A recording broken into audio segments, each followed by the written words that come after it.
common size statement. Now what we have seen and what we have studied are comparative also, trend also. ठीक है, now common size statement देखते हैं. ठीक है, और सबका बेसिक याद रखो, वर्टिकल बैलेंस शीट और वर्टिकल रेवेन्यू स्टेटमेंट ही है, जो कि आपको अच्छे से आना चाहिए, पूरा याद रहना चाहिए. सबका वीडियो अपलोडेड है, तो टेंशन नहीं. चलो, अब कॉमन साइज स्टेटमेंट में क्या बोल रहा है बेटा, आपको ध्यान देना. क्या बेटा, कॉमन साइज स्टेटमेंट. तो सी, generally the financial statements show odd amounts such as rupees 97,485.25 and 1,29,980.35 and so on. ठीक है, जैसे odd amounts जो भी आ रहा है. So it is difficult job to compare such odd amounts, especially if the financial statement run into many pages. Many pages में अगर financial statement है, तो difficult job हो जाता है compare करने का. ये इतने बड़े amount और odd amounts compare करने का job difficult job होता है. तो अकाउंटेंट्स लोगों ने क्या किया, एक शॉर्टकट मेथड डिवाइस किया, जिसको बोलते हैं कॉमन साइज स्टेटमेंट. क्या बोलते हैं, common size statement for quick comparison of the items in the financial statement shown in odd amounts. तो ये जो ऑड अमाउंट्स में होते हैं ना, उसका क्विक कंपैरिजन, क्विक एनालिसिस, कितना परसेंटेज है, वो सब करने के लिए ही अपना ये कॉमन साइज स्टेटमेंट आया है. समझा कि नहीं. अब इतने ऑड अमाउंट रहेंगे तो क्या एनालिसिस करने में, क्विक कंपैरिजन करने में आपको डिफिकल्ट जॉब पड़ता है. राइट है, मालूम पड़ा कि नहीं. तो उस डिफिकल्ट जॉब को सिंपल बनाने के लिए, एनालिसिस को सिंपल करने के लिए उन्होंने ये मेथड ऑप्ट किया, ये कॉमन साइज स्टेटमेंट लाया. राइट है. सो अब कॉमन साइज स्टेटमेंट में क्या होता है, like for the purpose of comparing items in PNL. अगर आपको प्रॉफिट एंड लॉस स्टेटमेंट में आइटम कंपेयर करना है, तो प्रॉफिट एंड लॉस में सबसे मेन आइटम कौन सा है आपका, नेट सेल्स. क्या है, सेल्स मतलब नेट सेल्स. हाँ, दिस इज वेरी इंपॉर्टेंट.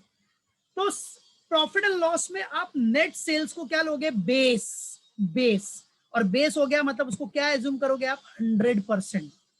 तो उसी नेट सेल को बेस लेके आप बाकी सबका क्या करोगे, परसेंटेज निकालोगे. बराबर है. तो देखो, अब कितने भी ऑड अमाउंट रहे, आपको कंपैरिजन करना कितना इजी हो जाएगा परसेंटेज में, कि कितना 50% है कि 60% है, 70% इंक्रीज है, डिक्रीज है, कितना परसेंट है, सेल्स के बेसिस पे ये कितना परसेंट है, अपना जो सेल्स है उसके बेसिस पे अपना ऑपरेटिंग एक्सपेंस कितना परसेंट है, आपको इजीली सब मालूम पड़ेगा. क्विक कंपैरिजन होगा, क्विक कंपैरिजन.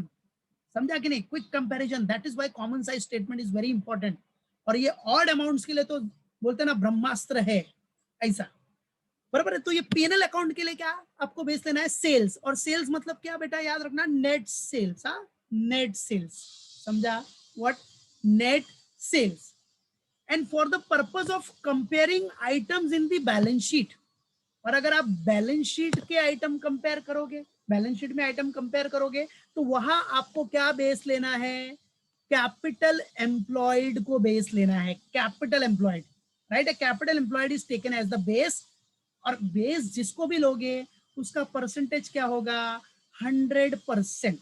समझा, क्या होगा बेटा, 100%. तो मतलब फंडा क्या हो गया बेटा, अगर आप पीएनएल अकाउंट का कंपैरिजन कर रहे हो तो पीएनएल में आपको क्या बेस लेना है, सेल्स को बेस लेना है. सेल्स मतलब नेट सेल्स को. हाँ, याद रखना, किसको बेस लेना है आपको, नेट सेल्स को बेस लेना है. और जो बेस रहेगा उसका परसेंटेज 100 होगा, और उसी के बेस पे आप सबका कंपैरिजन करोगे. बराबर है. उसी के बेसिस पे कैलकुलेशन भी होगा, कंपैरिजन भी होगा. राइट. और बैलेंस शीट में किसका, बैलेंस शीट में कौन सा बेस रहेगा आपका, कैपिटल एम्प्लॉयड. बैलेंस शीट में आपका बेस रहेगा कैपिटल एम्प्लॉयड. उसको आपको 100% एज्यूम करना है, और वही उसी के बेसिस पे बाकी सबका कैलकुलेशन और कंपैरिजन करना है. That's it.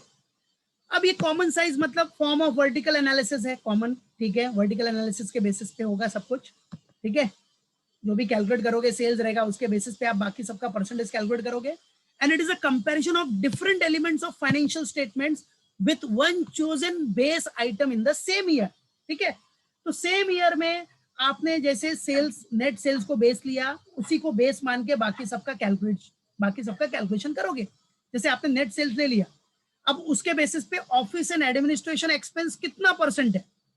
नेट सेल्स आपका 100% है, तो ऑफिस एंड एडमिनिस्ट्रेशन एक्सपेंस कितना परसेंट है, तो वो कैलकुलेट किया, तो आया समझो कितना, 5%.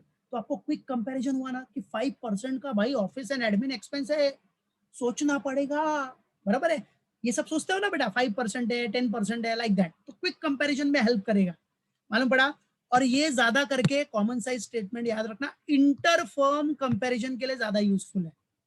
दो कंपनी का कंपैरिजन करोगे ना इंटर फर्म, उसमें भी ये हेल्प करता है, राइट है। अपने कंपनी के भी जो फाइनेंशियल स्टेटमेंट आइटम है उसको भी आप देख सकते हो कि भाई सेल्स के बेसिस पे कितना है, दूसरे कंपनी से भी कंपेयर कर सकते हो, right. So common size percentage निकालने का फॉर्मूला देखो क्या है, सिंपल सा फॉर्मूला है। आपको जो अमाउंट फाइंड आउट करना है, जैसे आपको ऑफिस एंड एडमिनिस्ट्रेशन एक्सपेंस का परसेंटेज फाइंड आउट करना है, तो ऑफिस एंड एडमिनिस्ट्रेशन एक्सपेंसेस समझो 10,000, बेस आपने क्या लिया रहेगा पीएनएल में, बेस क्या रहेगा पीएनएल में, नेट सेल्स, नेट सेल्स है 1 लाख इंटू 100, तो कितना परसेंट आ गया, 10% आ गया ना, that's it, common size percent. और फाइनली आपको सम्स ज्यादा बड़े रहेंगे आपको, तो कैलकुलेटर की ट्रिक बता रहा हूं, उसमें ऐसा करना है तो आपका टाइम बचेगा, कोई भी रहेगा तो ये तो सब प्रैक्टिकल करोगे तो ही तो ही समझेगा, लेकिन एक बार खाली सुन के रखो कि क्या करना है कैलकुलेटर में, 100 डिवाइड बाय जो बेस लिया है, जैसे सेल्स, नेट सेल्स आपने बेस लिया तो 1 लाख, फिर डबल इंटू मार दो, सिंगल इंटू भी मारोगे चलेगा, डबल इंटू से एक्यूरेसी ज्यादा रहेगी, कैलसी है ना भाई, तो डबल इंटू मार के उसके बाद जो भी अमाउंट फाइंड आउट करना है वो प्रेस करो, इक्वल टू मारो, फिर जो अमाउंट फाइंड आउट करना है वो करो, इक्वल टू मारो, सब आपका निकल जाएगा। तो इसके लिए जब प्रैक्टिकल करेंगे तो करेंगे, ये ट्रिक बताऊंगा प्रैक्टिकल में, फिलहाल ये सब याद रखना, मालूम पड़ा। तो हम अपने कंपनी का भी जो भी सेल्स है उसके बेस पे बाकी सारे एक्सपेंसेस कितने हैं, अदर रेवेन्यूज कितना है, वो सब परसेंटेज हम कंपेयर कर सकते हैं, दूसरे कंपनी से भी कंपेयर कर सकते हैं कि हमारा इतना रेवेन्यू है, इतना एक्सपेंस है, इनका कितना है, तो कंपैरिजन में भी हेल्प करता है, दैट्स इट। सो इतना मेन याद रखना, बाकी सब हम लोग नेक्स्ट लेक्चर में करेंगे, will do in next lecture.